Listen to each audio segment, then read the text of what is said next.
mic here. Which I'll turn on in a second. That's connected to the audio on here. So we'll have some presenter notes here. Uh,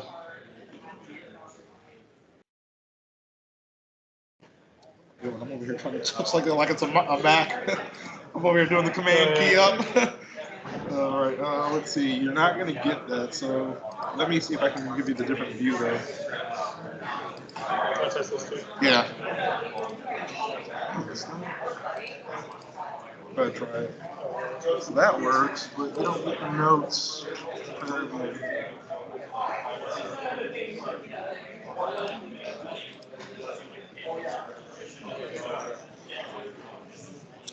All right.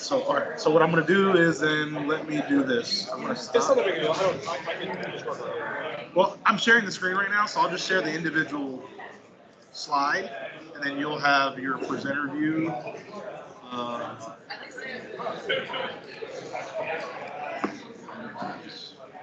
What's the command on Windows to like do the up screen? Is it this one?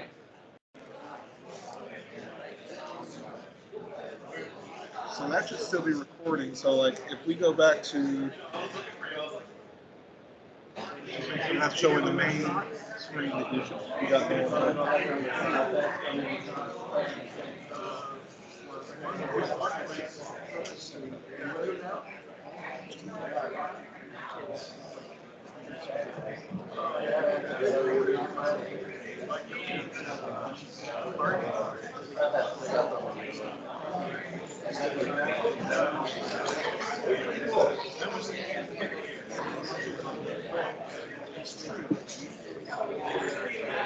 How did that turn off?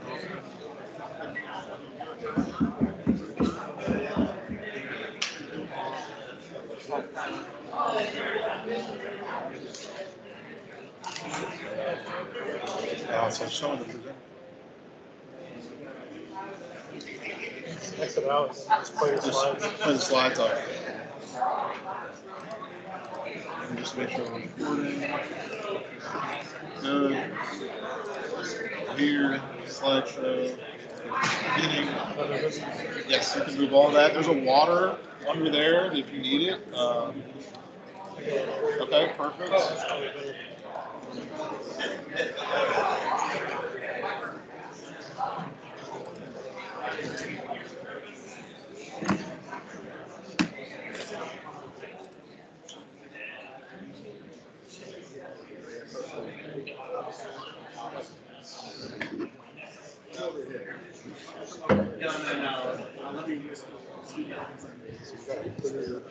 I'll just do your intro at 11:59. Yeah, take it over. Cool. It's a little bit more.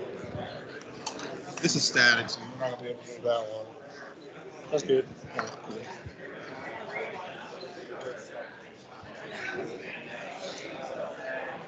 Yeah, sorry about that, man. Somebody get their shirt. That's been up here since yesterday. Somebody did it for us. I think it's a professional baby. You live here in Florida, don't you? Yeah, I'm in Lakeland. Well, Plant City. Oh, Plant City. Redwood is kind of like. Yeah, I used to live in College now. I used to pass the. Yeah, man, the corner. Yeah, it's cool to see so many different folks like people in Florida and Tampa specifically. There's a strong Central Florida community. Like, it really is. Tampa, there's Lakeland, and then Orlando, and then we all get together. Yeah. Too. I've been to the Cigar City section a few times. Yeah. And then, I want to go up to the water in Orlando. Yeah. Lakeland. Citrus Sec, yeah. So we have Cigar City Sec and Citrus Sec. In Lakeland, we do, actually, John Singer and I were just talking about it, but we do, every once in a while, we'll get Tampa and Orlando to be the brew hub. Oh, okay. In Lakeland. It's a bigger, like, kind of, we only did it like once a year, but we're talking about doing it again, downtown Lakeland. We have a co-working space, but I think it's a little nice. It's only like a little room, not a big room, it has like audio, video, full bar for people to do. Yeah, I definitely like to go to that. That's awesome. Cigar City's cool and all that, right? Yeah. Cigar City, I'm just like, I'm so tired of going there. I've been there so many times just without going to like info separate things. It's like, Okay, another highlight. Yeah. Another Maduro. Yeah.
Yeah, I've been following you and Bo, man, for a long time, dude. I think I've been following you guys since I used to work at Fort Meade. But, you know, I think in my early days, 2015, 2014, I think you guys released the Google Invite. Oh yeah. I remember going back in the headquarters and being like, "Yo, these guys are doing some crazy stuff out here." I think they just passed it last month. Did they really? Yeah. I think I saw 7 years plus later. Yeah, it was a long time. I don't think they just made it a little bit Harder to add calendar They invites. really upped their game, I can tell you that. Oh, really? Oh, yeah. They're such a headache to test. Oh, man. Yeah, I mean, we started with Google for a while, and then we did Microsoft Azure stuff, AWS, Contact Azure. What's your favorite? I like AWS for a lot of reasons. I'm a developer at heart, so I can navigate through it. I'm not a big Microsoft person, so Azure, heading the test, so just kind of. Yeah, our DevOps engineers is crazy. AWS, infrastructure, Kubernetes, all the different things. Like, It's so but crazy. scaling is the most impressive thing to me. Is like you use AWS the correct way to scale, Yeah. so that like your data increases like going up, your cost is going down. It's I'm wild. telling you, I launched a Terraform the other day with I think 14 instances. It just magically worked. But then I made a screwed up and I renamed it the Terraform file and I tried to destroy it and it didn't destroy it. I relaunched it and I had 30, like I supply like 35 double XL instances to get out of hand. Yep. All right. I'm gonna go here. Oh yeah.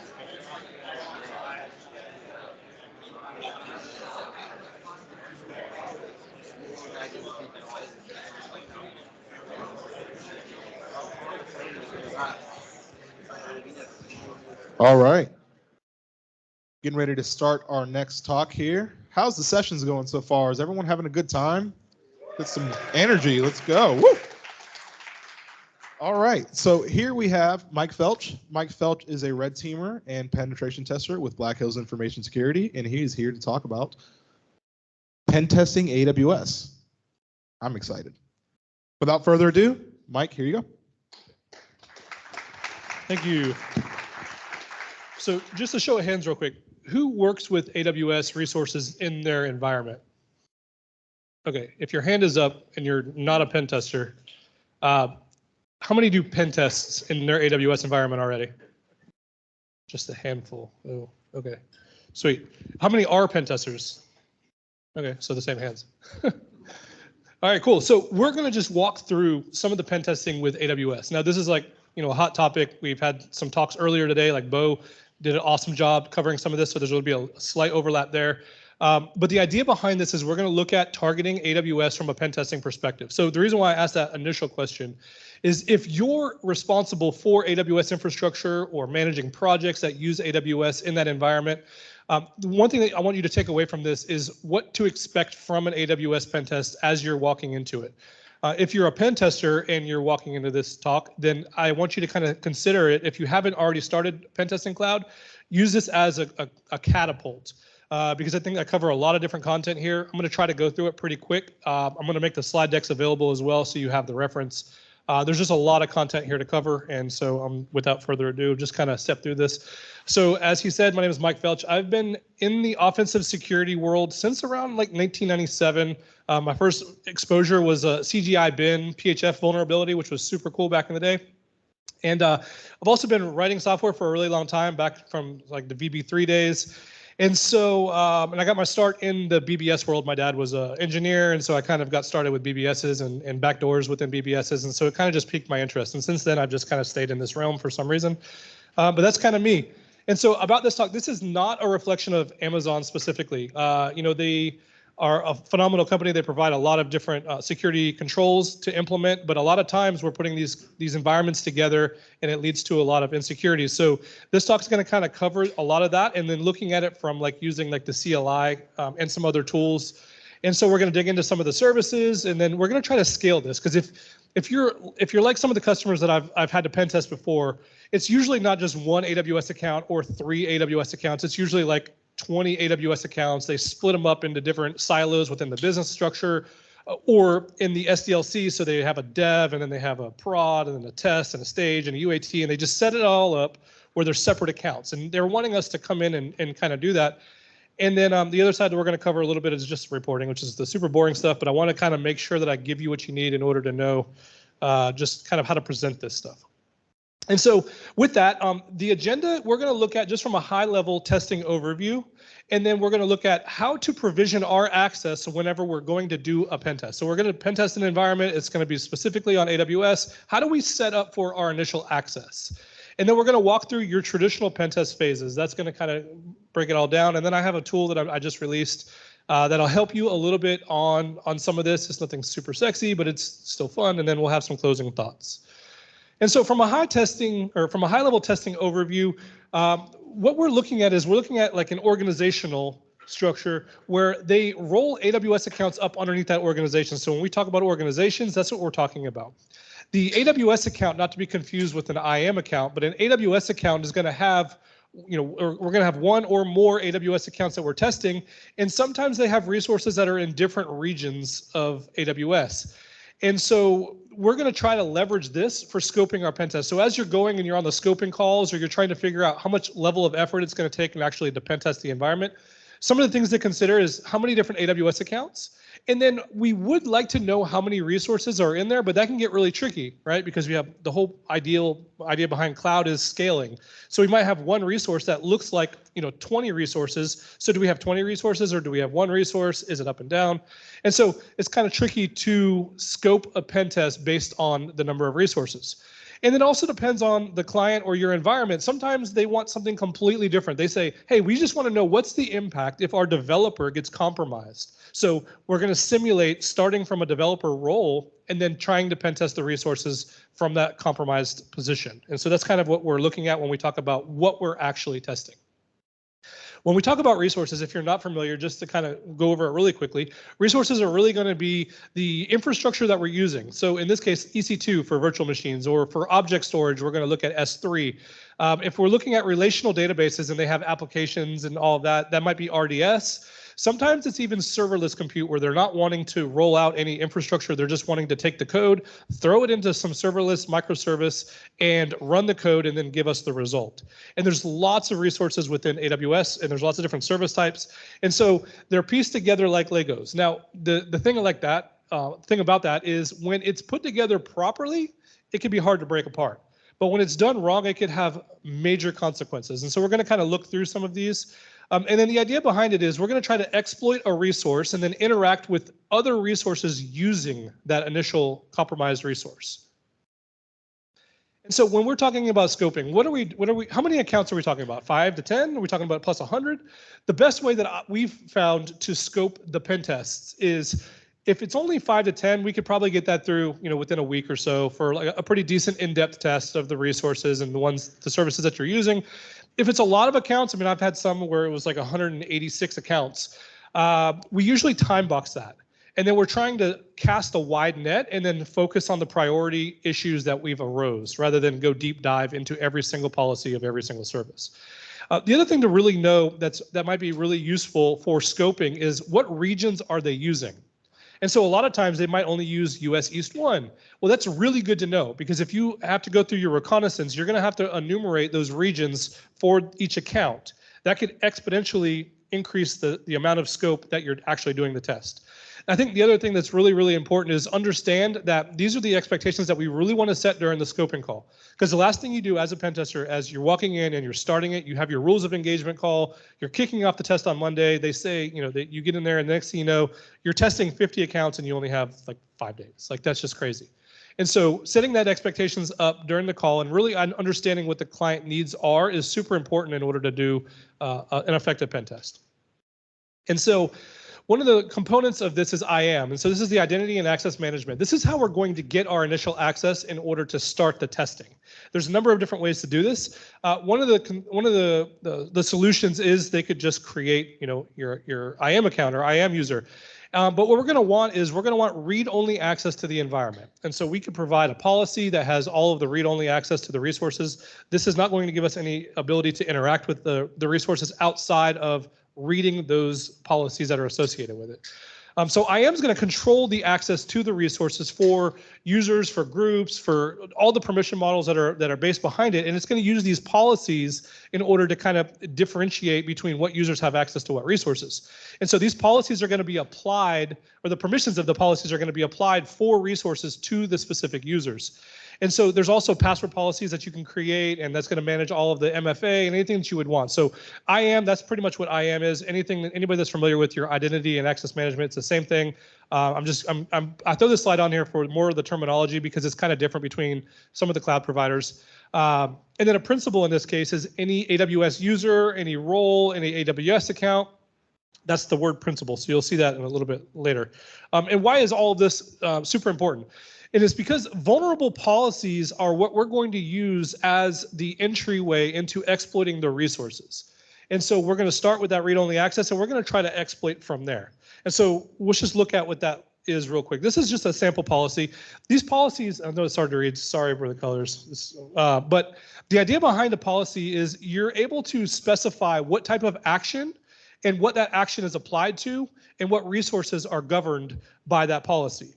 And so this is just an example policy, and they could be misconfigured in a number of different ways. And they could be configured to allow for specific principles, or you could do asterisks. And so in this case, this was just an SNS, so the notification system service within AWS, and it's the security notifications. This was actually a real policy that I had found on an engagement. Obviously, it's redacted. Actually, there is no redaction because it allows everybody. But you'll notice the principal ARN down here. It's the IAM and it's asterisk. And so what we see here is we have an allowed to publish to an SNS topic called security notifications. You can only guess where that went. And it's for any AWS account based on the asterisk within the principal ARN. Now this is just a misconfigured one. There's a lot of them that look like this, but this is some of the issues that we're looking for. It can get really, really confusing really quick. So we'll cover that in a little bit later in the presentation. So for provisioning initial access, I mentioned that you could do the IAM account. So IAM users, and they have secret keys. So you have your access key and your secret access key. A lot of times, if there's only a couple accounts, the client's going to say, hey, we'll just give you a set of AWS access keys. Other times they say, hey, we don't even use IAM users, so we can't provide that for you, and we'll talk about how to do that on the next slide. But in this case, what we're going to need if they're giving us access to the web console would be the account ID or the alias that they're using, plus an email or password. And so this is really easy for a few accounts to provision. I actually don't recommend doing this way at all. It's actually also harder to generate when you're testing 100 accounts, right? Because you have to go in there unless you have some sort of super automation. It makes it a little bit difficult. What I recommend doing is the assume role. Now, an assume role is this feature that allows the assuming of a role with permissions for resources to be designated to another account. But the idea is you could actually use this for cross accounts. So I could bring my own external account on the free tier AWS account, and we could basically give permissions to my external account into the role that's applied to that read-only policy. And so they can apply that read-only policy, give it assume role to my user, and that's great because then I could use that to assume permissions in their environment for their resources and generate temporary credentials. This is the ideal way to test. I love the CLI. I have a lot of tools. I try to automate as much as I can for the reconnaissance because gathering all that data can be really difficult to scale, especially when we're dealing with a lot of accounts. And so this is also really, really useful for the client that's provisioning these because they can just assign that assume role across all of their accounts, create the same name, we'll just say pentest role, and then provide that role name to me, and then I could configure my environment and I could just loop through each of the accounts and kind of do that. So it's super useful for doing that. Next thing we want to do is we want to set up our environment. So one of the easiest ways to do that is just install the AWS CLI, configure it, and then you can actually configure it with a profile name. I'm specifying this here for a second with the testing, but normally what I would do is take the account number of the accounts that I'm testing and I could provision my environment with that account number. Because in my tools, I'm going to enumerate some files and I want to pull the account number and kind of do some enumeration. It's really useful, but what I would do in this case though is provision my own keys, right? So I created my free tier account, I used my keys, I provision it with the configuration command, it stores it in the credentials file on my computer. So that way, when I call AWS commands, it's going to pull from my profile and I'm good to go. And it's going to put that in the credentials file that's listed there on most operating systems. And so now we're going to need that assume role from the client. So let's just say they set up the environment, they have tied that read-only policy to an assume role, they've granted my account permissions. Well, the other really cool thing that AWS CLI does is they give you this config. In the config folder or the file is where you would set the profile name, the role ARN. So remember, they created this assume role and they have a role name. In this case, it's just called the pentest role. And so I'm specifying this in the config file. The profile is going to be the name of the account that you're testing. I do this because, like I said, I'm going to be calling it from some enumeration tools. And so I want to reference that account number so I know which account I'm testing of that client's environment. The role ARN is going to be the ARN, the resource name for that specific role in the customer's environment. So that's going to be one of the accounts that I'm testing. It's matching the profile. And I'm setting the source profile to my profile. This is because when I invoke AWS with the profile flag, I'm going to be calling the testing. That testing is going to use the assume role to generate temporary credentials to interact with the AWS API.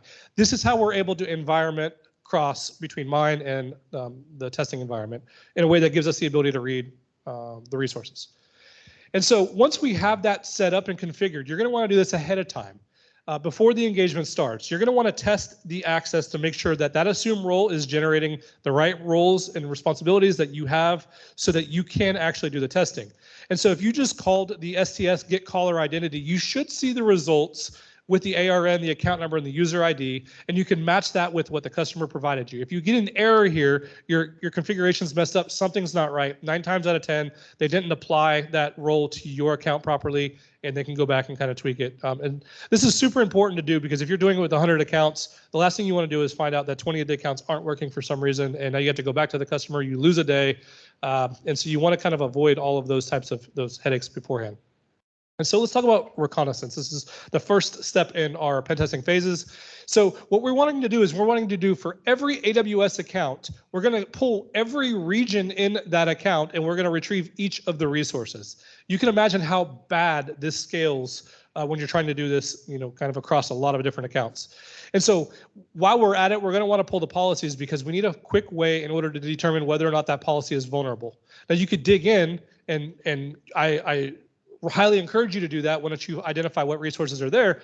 But before you get to that point, we just want to pull those policies. There's some tools that we'll talk about in a second to do that.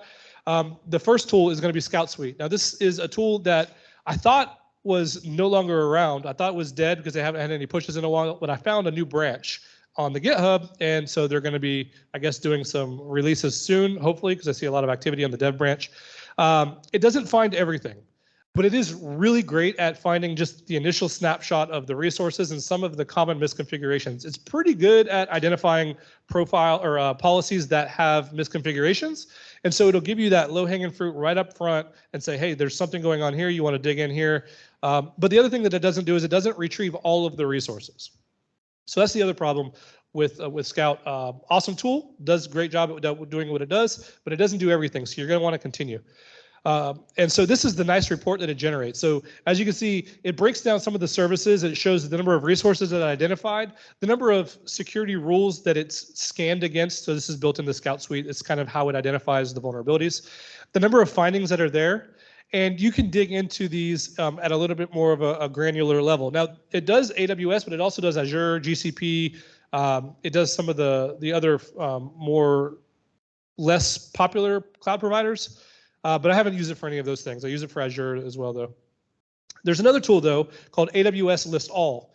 Now, this tool is not really a pen testing tool, but it's really valuable for quickly enumerating all of the resources across the entire account in all the regions. It does take a little bit of time, and it may exhaust some of the rate limits that you have within AWS, but it's super powerful at giving you a quick snapshot of where potentially the attack surface could lead to so that you could dig in a little bit more. And so now that you've kind of cast that net, you've enumerated a lot of the resources, you've pulled some of the resources down, you've looked at some of the policies, let's look for some of the vulnerabilities and how we can actually leverage these for exploitation. And so when you're analyzing the Scout Suite results, I want to warn that it does give you some false positives from time to time, because you can imagine these policies get very complex and very difficult for your traditional analysis by a tool. So you're writing these rules and it's hard coded, and I showed you the policy earlier. That's really difficult to kind of identify within a scanning tool, at least ones that we're coding with rules. And so you're going to want to really validate some of this stuff. The other thing that I wanted to point out, this is not like super well known, I don't know why, but Scout Suite stores a huge JSON blob of all of the data that it gets back from the AWS scan in a JavaScript file. And so you could carve out that JSON file. I have some one-liners, I think, in here, which will help you retrieve some of the data where you could just query it using JQ on that JSON blob in order to kind of drill into some of the resources. But as you're looking at the Scout Suite results in the report, you'll notice that it gives you a brief description. And then if you click on the title where it says receive authorized to all principals, it'll show you where it's vulnerable, where in the policy it was vulnerable, what resources are affected by. So it's super handy for really trying to identify some of this information early on, because it's going to kind of point you and calibrate you towards where you should dig in. The other thing you could do is just brute force the actual resources. So this is fun. So sometimes I don't even worry about it. I kind of just go this way anyway. So SNS topics. You could query for all of them. So hit AWS, get all of the regions back, get all of the list topics back for each of those regions, query that topic ARN, and just brute force it with a one-liner and just try to send a message to each of the SNS topics. If it's going to allow you to publish, it's just going to come back with some an ID of that published message. If it doesn't, it's going to say that it's not, you don't have authorization. But it's a quick way to just kind of brute force some of this. Now, I'd be careful on what you're brute forcing, just because that can get dangerous. But for generating these crazy one-liners, obviously ChatGPT. So this is awesome. So AWS documentation, SDKs, code repositories, Stack Overflow, the APIs, the Python libraries. ChatGPT has mined all of this. It's pulled all of that corpus into ChatGPT, and it knows it really well. And so you could generate amazing one-liners to query AWS CLI directly, or you could sanitize the policy. So you could query the actual AWS infrastructure, retrieve the policy, take that policy, send it to ChatGPT after you sanitize it, because you want to pull out the account numbers, you don't want to send all that stuff to ChatGPT, and just say, hey, is this vulnerable? It's amazing. It'll come back and say, yes, this policy is vulnerable to any accounts being able to interact with Lambda functions over here. You could demonstrate this by, and it gives you the command, and it's just amazing. It's a really good, useful tool, but just once again, you want to be careful not to leak customer information. And so with that, I'm releasing a brand new tool. I'm selling it for a lot of money. Not really. So ChatGPT plus Bodo 3 gives you the ability to automate this. So I have a full tool. I haven't released it yet. I'm actually releasing it in 2 weeks at HackSpaceCon at Kennedy Space Center. It's actually pretty cool. It will, and I got a proof of concept down here. So if you grab that link, it's just a little That's where I started, you know, the proof of concept before you write a tool. But it's there, and it doesn't redact anything, it doesn't sanitize anything, so just be really careful if you're actually using it. But it'll retrieve all of the policies, send them all to ChatGPT, and then get a response, and then tell you whether it's vulnerable or not. Awesome stuff. It works really well. So the other thing that we want to try to do is we want to try to treat this from the the standard attack surface perspective of the infrastructure, right? So a lot of the stuff is exposing either web applications or some sort of infrastructure for interaction with the internet. And so we want to take all of the IP addresses and host names for all of the external infrastructure, whether that's Elastic IPs, EC2 instances, RDS endpoints, and we're going to try and look at those because we want to treat this as your traditional scan. This is where your external scan would kind of come in. But you could do your traditional port scanning, screenshot with GoWitness, do your DIRBusters or your fuzzing, and then treat even the web app pen test. Because remember, we're going to be looking for, if you didn't go to Bo's talk earlier, he talked about SSRFs. So we want to find those. If we can find those in web apps, there's some opportunities there that we might be able to laterally move and escalate into the environment.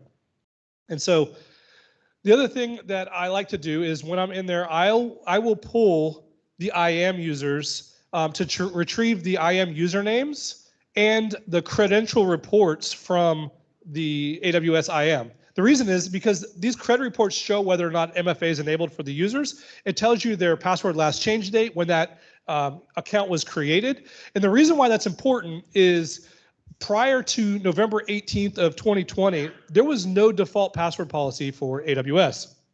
What that means is you can have a password with one character. And so the other problem is AWS IAM does not have a lockout policy. And so if you're familiar with password spraying, about 20 years ago, there was this idea that brute forcing passwords was a thing. Well, we're there again. IAM allows you to brute force without being locked out. And so it gets really interesting is if you could pull the IAM users from the credential report and see that that account was created prior to November of 2020, and there was no last password reset date prior to November 2020, there's a chance that you could just brute force that password very easily, especially with single character passwords. And so the way that I typically do this, I just point, I use burp, just burp intruder. I'll point it at the sign-in URL, and then I'll post my my account, my username, and my password that I'm brute forcing. I'll load up a common password list and just brute force the daylights out of it. Sometimes you get lucky and you'll find stuff. There was some other issues with that login process where there was a timing attack where if you could send a number of requests to test to see whether or not that user existed, it would tell you based on the discrepancy between the results from the web server. You could look at the timing and the time it came back to determine whether or not that was a valid user. So you could kind of enumerate users externally without having your AWS IAM query for that user credential report prior to the testing. So just kind of useful if you're wanting to do it from an external perspective. And so for lateral movement and privilege escalation, we're going to kind of talk about a couple different things, but one of the highlights of this, I would say, is we're going to look for permission snowballing. If you're from like the Active Directory environment and like cred snowballing where you get some creds, you pivot to a machine, you escalate, you dump creds from memory, you find new credentials, you find where they're logged in, you pivot over there, you find domain admin, and you're good. It's the same kind of concept, but we're doing it with permission. So we're wanting to find assumable roles or credentials that we could use to leverage other resources that gives us a further foothold into the environment with more elevated permissions. And so we're going to take those services, we're going to pivot around, we're going to try to unravel those roles and those policies and make sense of them. Because then what you're going to learn is you're going to learn that you might have the ability to take a Lambda function, for instance, and interact with the EC2 environment or EC2 instance, but you can't do that directly. So if we can find a way to do something with Lambda to kind of do that, and we'll talk about that in a minute, then you might be able to pivot around and laterally move between services, which gets you to the destination in the same way. The other thing that you might be able to do is if you're looking at these permissions and these policies, you might find like the one we saw earlier, where you don't even have to have an AWS account within that customer's environment. You could bring your own AWS account, which means you just go sign up for the free tier with a just burner credit card and put that card in and get those credentials and then use those credentials to kind of laterally move. Sometimes you do need internal creds, so we're going to kind of look at how to focus on those. The other times you might be able to even pass in a no sign request and not even log in and just interact with them directly, depending on the permissions.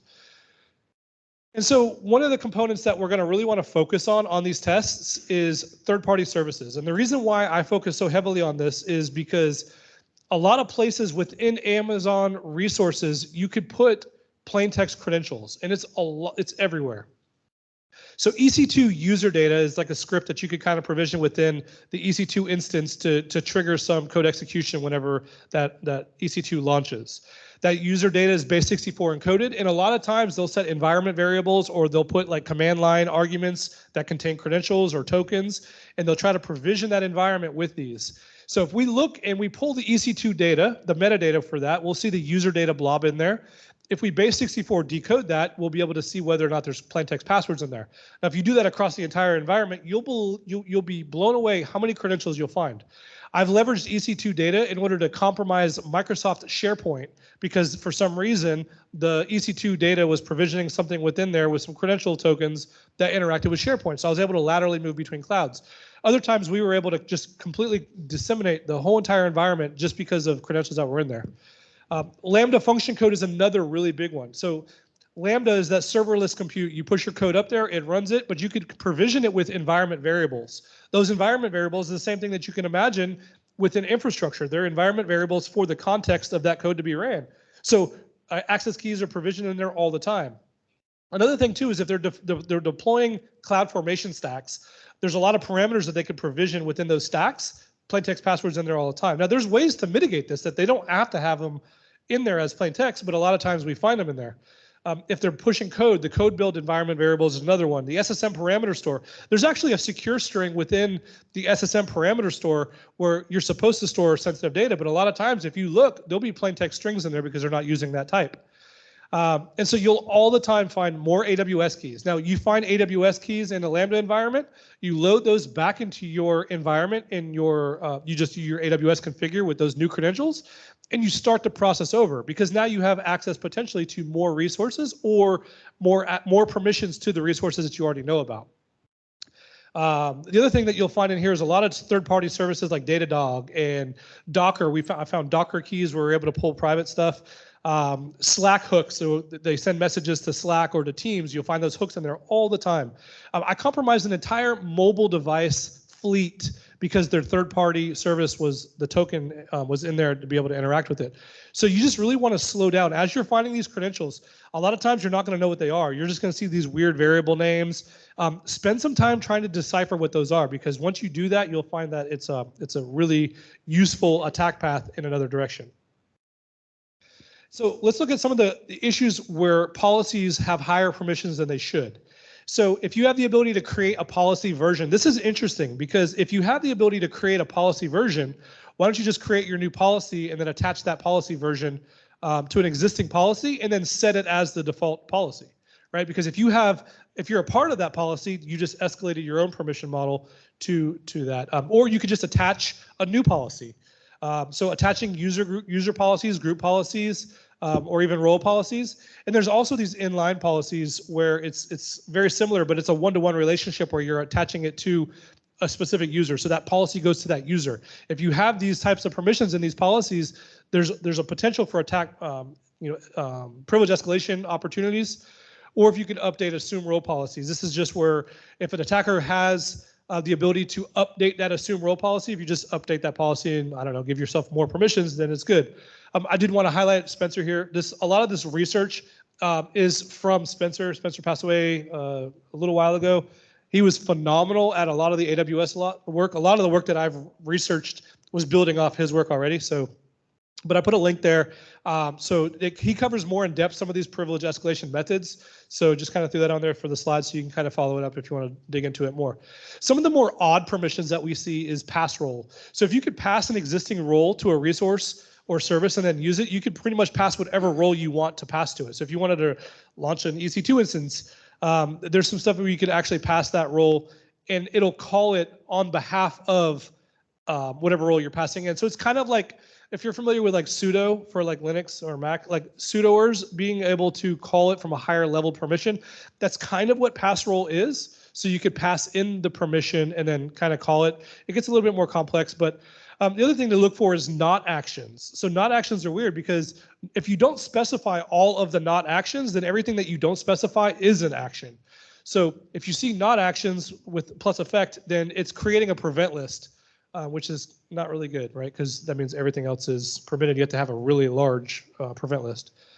On Lambdas, if you could create an event source mapping, you could tie Lambdas to other stuff. So if you can't access EC2 or you can't access RDS, but you could do something with Lambda, let's say you could create a function and you also have the ability to create like an event source mapping, you could tie that Lambda to another service to interact with on your behalf. And then the last one, like CloudFormation, if you could create stacks, you could, it's really bad with Passroll, but you could launch new resources to like create administrator accounts and whatnot. And so IAM role also has this EC2 metadata. So cloud providers provision this in order to have the cloud compute resources be able to assume the permissions that they need in order to interact in the environment where they're at. And so EC2 has this metadata called IMDS, and there's two different versions. The first version allows that EC2 instance with an IAM role that's attached to it to generate temporary access keys. So back to the problem with the SSRF, if you're able to trick a web application into hitting that metadata URL, you could potentially, if it has an IAM role attached to it, you could grab those credentials from that metadata URL and actually use those back to the reconnaissance process. You reconfigure your environment, use those new credentials, and you go. The other thing too, though, is on the version 1, it did not require authentication, any type of authentication. So any type of vulnerability where you were able to trick an application into interacting with it, or if you were able to SSH into an EC2 environment, you could just curl that metadata URL and retrieve those credentials. To fix that and remediate that, they created a version 2, which does require authentication, but the security fix was basically to retrieve a token from the token URL using a put, and then use that token in a request header that specified the X AWS EC2 metadata token header, and then call that to the metadata URL. And so it requires that extra token in order to be able to interact with it, but you can still do it. So if you're on a machine or you're in a Lambda function that has some functionality like that where you could call into EC2, it's still available. It just makes it a little bit more tricky, and it kind of mitigates the external SSRF type of attacks, unless you have multiple ways to do that, which would be really weird and have bigger problems anyway.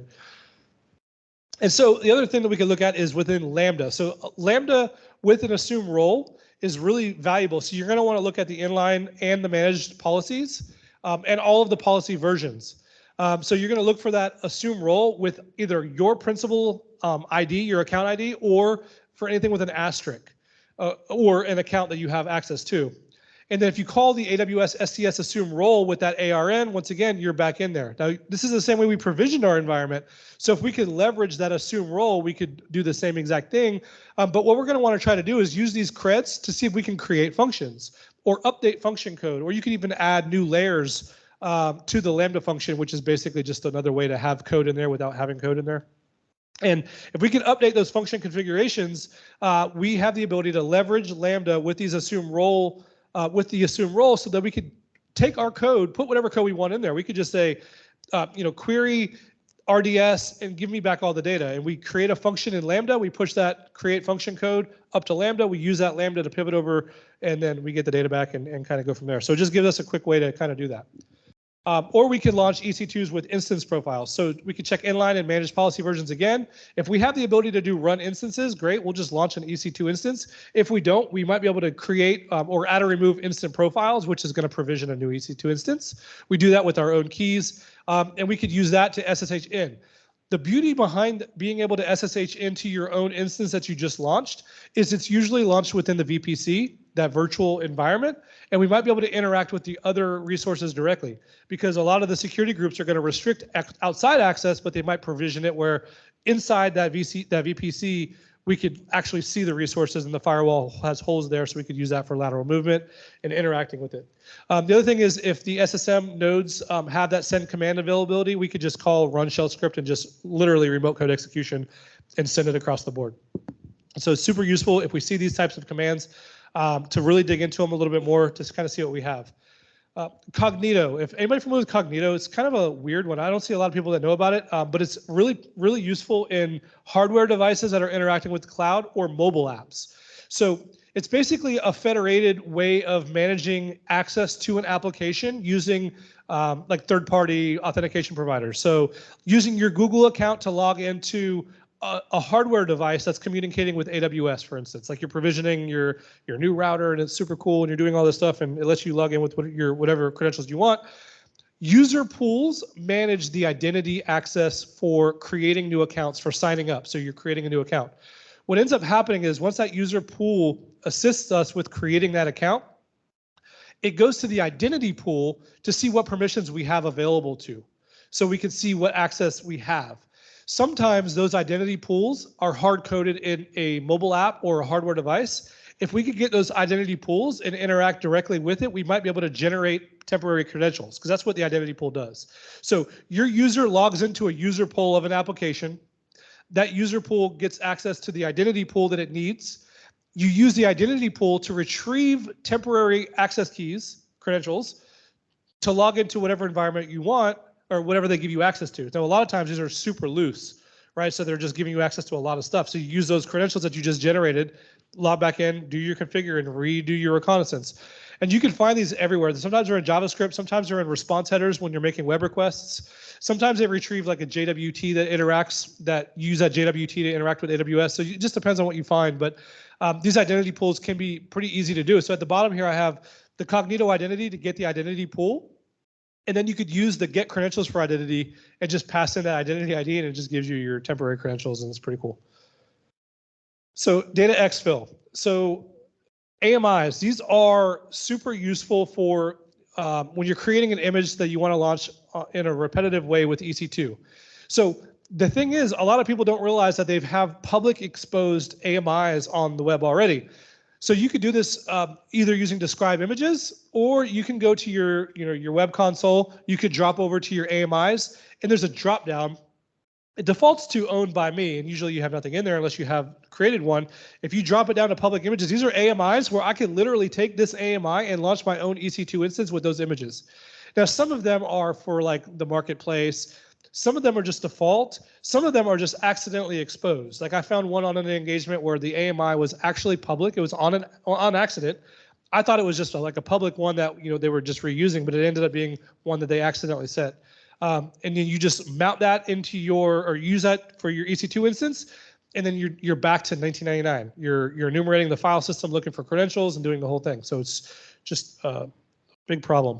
Same thing with EBS. This is the block storage. So you're wanting to provision like a block of storage for files or whatever. Same exact problem. Snapshots. You go to the public snapshot filter. It shows you all the snapshots. So you could create. You could assign these snapshots to another AWS account, or you can make them public. And then once again, you're right back into it.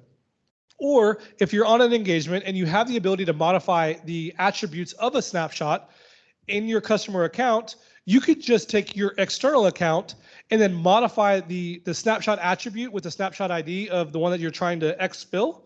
And you can create volume permissions and just add your own user account to the permission model.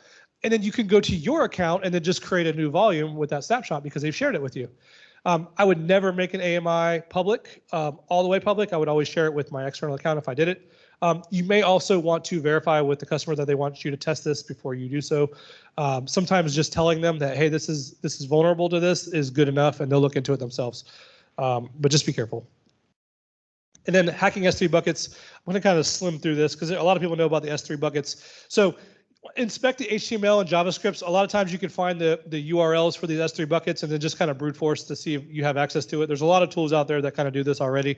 You can look at SSL subject alternative names to see whether or not there's any sort of hosts that are in there, and then just do an NS lookup or try to just browse to it directly to see if you have it. And then just take it to AWS and just run your AWS S3 LS on that bucket name to see what you get. A lot of times you'll find data. It's crazy what you find in there.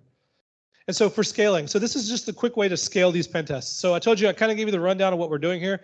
So by them giving us an account number list, the client giving us an account number list, I put it into a text file. You can just cat that thing, do a while read on it, and then run your scout against all of it. And it'll create new folders, and it'll give you all the reports, and it'll give you all the fun stuff. And so you can do this across a lot of accounts. I would be careful and make sure you consider using your max rate or your max workers so you don't burn yourself out. And then also back to the regions thing. If you know that they're only in US East 1, I mean, you could ask them if they want you to test the other regions just in case like a rogue developer created like resources in some region that they're not using. But 9 times out of 10, if it's a lot of accounts, you're going to want to specify the region that you're doing. It's going to generate the report. It's going to give you a lot of cool stuff. And so for a quick analysis, this is some of the stuff that I do with the data after I get back from Scout Suite. As I mentioned earlier, the Scout Suite results are in a JavaScript file. So if you just do a find loop, you do your find, you execute tail minus n+2, you could actually carve out that JSON object and then just pass it directly into jQuery, or not jQuery, JQ, and then query the instance metadata, for instance, in order to see what that results with. Or the Lambda environments, you can kind of do it from that perspective. It's super easy. It scales really well. You'll be surprised at how quick you'll find attack paths in an environment. And so the tool that I kind of just released is called Outpost. It's not super crazy awesome, but it will generate your config file for you with your assume role. So they give you 200 accounts, and you don't want to have to go, hand jam all that stuff in your config file. Pass it to Outpost. It'll do that. It's also really useful for testing all of your access. So you could pass in like your accounts.txt file, and it'll test all of your access for you. The other thing that it'll do is it'll generate all of the findings from your Scout Suite results in a nice hand-crafted observation, description, recommendations. It'll put all that so you can, a lot of times you're having to generate findings for these in reports. So it kind of gives you the boilerplate. You're obviously going to want to go back in there and context it to the customer's environment as you find out what attack paths are there. It just kind of gives you the boilerplate. And it'll generate a list of findings and all kinds of artifacts. So if you say, okay, well, you know what, 200 accounts were vulnerable with this SNS topic to publish, it'll give you a nice itemized list that you can hand over to the developers or DevOps team in order to kind of remediate whatever the issues are. And so you can find quick wins. This is the command line. If you're wanting to access it, there's the URL down there. I found this really useful. I use this regularly. I use it at the beginning of the engagement and usually at the end of the engagement, just because it's super helpful. And so closing thoughts, I'm kind of shot for time. And so client recommendations, always use CloudTrail. You won't believe how many times we find that there's no logging or any type of monitoring in these AWS environments, or they're only doing it in prod, but they're not doing it in test. And for some reason, the problem is persistent across both. I would also implement a routine AWS pen test on all of your accounts. Don't leave one off just because it's just a one that you gave a developer so he could or she could test some sort of development efforts before they roll it into another environment. You want to test it because sometimes there's cross account pollination where that dev account has access into the production account, and those resources are able to connect. So if I could pivot over there, I might be able to pivot into the production environment as well. You're also going to want to implement a least privilege model. So if your Lambda just needs to invoke Lambda, don't give your Lambda the ability to create something. If it's just invoking a function, just limit that permission to invoking just that Lambda function. If you have web applications that are in EC2, block access to 169.254, 169.254. That's the metadata host. Your web application should not be interacting with that. There's other ways to get access to the access credentials than externally within the web app. And then avoid not actions plus allow. And so if you're a pen tester, follow your traditional pen testing phases. The more attack surface that you know about, the better the test is going to be. And then create cheat sheets for these one-liners. It's super useful to be able to go back in your documentation, grab it, copy it over. It really helps with the repetitive tasks as you're trying to do your reconnaissance or look for specific low-hanging fruit. You also want to get familiar with the AWS offerings. I only covered a handful here. There's so many of them. Every time I open the door to a new one, there's like, oh, wow, where can I store plain text data? Oh, there. Oh, wow, there's credentials there. I didn't even look there before. So it's really useful to get familiar with the service offerings that are there. And it's really a great time to start cloud pen testing. There's so much, pen testers have been around for a while. Cloud is still so new. There's still, you won't believe how many people are looking for cloud pen testers or looking for cloud pen tests. And so, if you want a pen test or you want to learn how to pen test, or if you need help trying to get set up for a pen testing, reach out to me. I'm more than happy to help in any capacity. And yeah, that's pretty much it. So if you follow me on Twitter, it's YouStayReady, and I'll be around for questions.